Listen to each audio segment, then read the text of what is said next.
स्वागत है आप सभी का CUDP लर्निंग चैनल पर। यदि आप बोर्ड एग्ज़ाम 2022-23 के छात्र हैं, मतलब आपका बोर्ड एग्ज़ाम 2023 में होने वाला है और आप यूपी बोर्ड के स्टूडेंट हैं, तो आपके लिए ये वीडियो काफ़ी इम्पॉर्टेंट होने वाली है।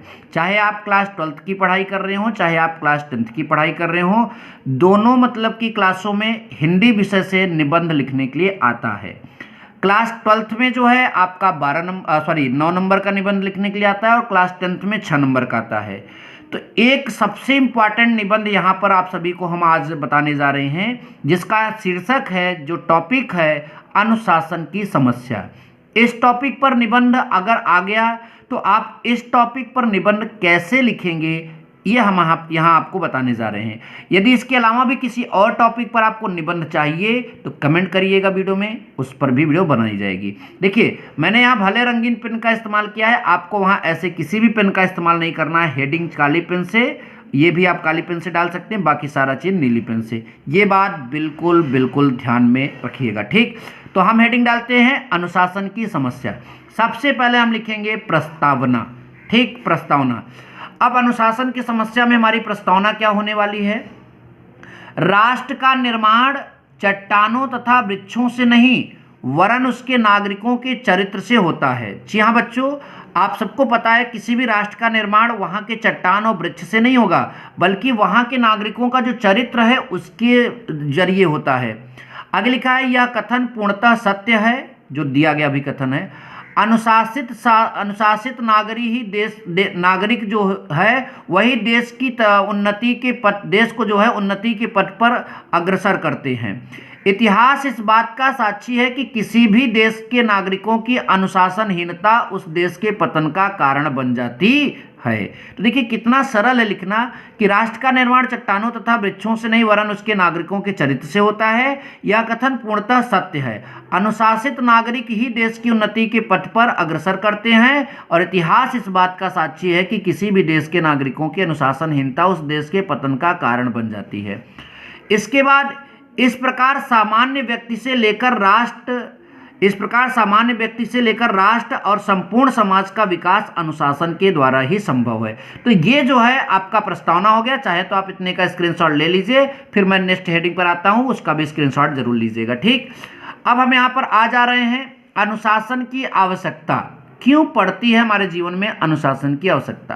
तो देखिए, छात्र जीवन में अनुशासन का अत्यधिक महत्व है। इसके अभाव में प्रकृति द्वारा प्रदान की गई शक्तियों का उचित प्रयोग नहीं हो सकता। तो ये अगर आप छात्र हैं तो आपके लिए जो है सीख भी है। छात्र जीवन में अनुशासन का अत्यधिक महत्व है।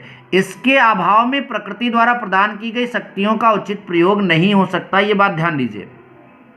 किसी भी देश का उत्थान पतन उसके भावी कर्णधारों पर ही निर्भर है। कर्णधार मतलब युवा।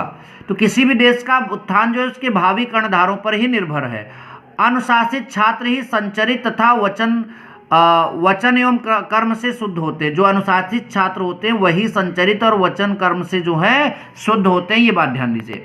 इसका भी स्क्रीनशॉट ले लीजिए, फिर हम पेज पलटते हैं और आपको और भी जो इसमें लिखा है उसको समझाते हैं। अब सवाल ये उठता है, अनुशासनहीनता के कारण। अगर कोई व्यक्ति अनुशासित नहीं है तो उसके अनुशासनहीनता का क्या कारण हो सकता है? तो जवाब है, छात्रों में अनुशासनहीनता के कुछ कारण निम्नलिखित हैं। पहला कारण, दोषपूर्ण वर्तमान शिक्षा प्रणाली। जी हाँ, दोषपूर्ण वर्तमान शिक्षा प्रणाली अनुशासनहीनता का पहला कारण है। ये कैसे कारण है? हमारे देश की शिक्षा प्रणाली जीवन की वास्तविकता से दूर है। यह छात्रों को केवल पाठ्य वस्तु तक संबंधित ज्ञान प्रदान करती है। जो किताब में लिखा है केवल वही, ये शिक्षा पद्धति केवल वही ज्ञान प्रदान करती है। इसका प्रमुख उद्देश्य क्लर्क उत्पन्न करना है। क्लर्क मतलब कर्मचारी उत्पन्न करना है। चारित्रिक एवं नैतिक मूल्यों की वृद्धि में आधुनिक शिक्षा में बहुत कम जोर दिया जाता है। मतलब आधुनिक जो शिक्षा है उसमें ऐसा कोई ज्ञान मिले जिससे चारित्रिक और नैतिक मूल्यों की वृद्धि हो, ये ज्ञान बहुत कम दिया जाता है। ऐसा ज्ञान दिया जा रहा है जिससे क्लर्क उत्पन्न हो और जो केवल किताब में है उसका कोर्स पूरा हो जाए।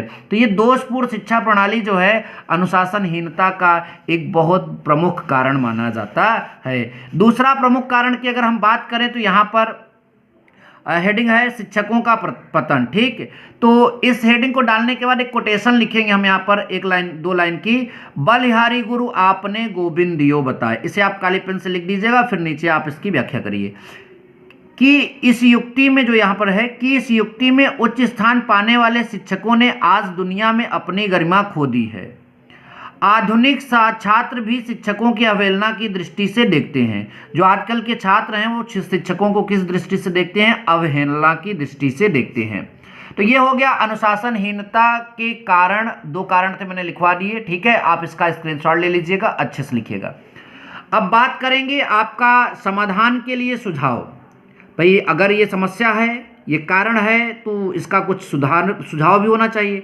तो छात्रों में व्याप्त अनुशासनहीनता की भावना ही आज सरकार एवं समाज के सम्मुख विकट समस्या बनी हुई है। इसे दूर करने के लिए निम्न सुझाव दिए जा सकते हैं। इसका स्क्रीनशॉट लीजिए, फिर आइए देखते हैं क्या सुझाव हैं। तो यहाँ पर हम 2 सुझाव आपको मतलब बता रहे हैं, इसको जरूर लिखिएगा, पूरा नंबर मिलेगा। ऐसे हेडिंग डालिएगा। पहला सुझाव, शिक्षा का गुणात्मक विकास, जिसमें लिखा जाएगा शिक्षा के प्रसार के साथ साथ छात्रों की संख्या में तो वृद्धि हो रही है, किंतु उनके गुणात्मक विकास में निरंतर ह्रास हो रहा है। इसी प्रकार देश की विद्यालयों की वृद्धि तो हो रही है, किंतु ज्ञान व गुणों में मतलब कि विकास नहीं हो रहा है। तो यहाँ पर अगर शिक्षा का गुणात्मक विकास किया जाएगा तो जाहिर सी बात है हम अनुशासनहीनता को जो है काफ़ी हद तक ठीक कर सकते हैं। ठीक, इसको समाधान कर सकते हैं इसका। दूसरा है समाधान का जो सुझाव है, शिक्षा व्यवस्था में सुधार। अनुशासनहीनता की समस्या का समाधान करने के लिए हमें शिक्षा व्यवस्था में परिवर्तन कर उसे मानव जीवन से संबंध करना होगा। शिक्षा को सैद्धांतिक और व्यावसायिक बनाने की अधिक आवश्यकता है। तो ये आपका जो है यहाँ पर सुझाव, मतलब कि समाधान का सुझाव हो गया। इसके बाद लास्ट में आप उपसंहार जरूर लिखिएगा निबंध में, ये बहुत जरूरी होता है। अगर टीचर पूरा पढ़ नहीं रहा है तो हेडिंग पर नजर रखेगा। अगर हेडिंग में जो मतलब कि शब्द हैं वो हिंदी के लिए बहुत उपयुक्त शब्द हैं तो निश्चित तौर पर आपको पूरे के पूरे नंबर मिल सकते हैं। ठीक, तो उपसंहार में आपको क्या लिखना है?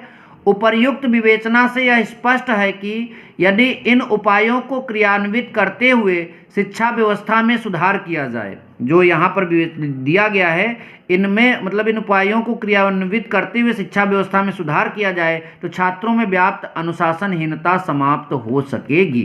तो आई होप कि आप सभी को ये जो है वीडियो बहुत पसंद आया। ऐसी और वीडियोज के लिए आप हमारे चैनल को सब्सक्राइब कर लीजिए। किसी भी परेशानी के लिए वीडियो में कमेंट कर सकते हैं। Thank you so much. जय हिंद, वंदे मातरम।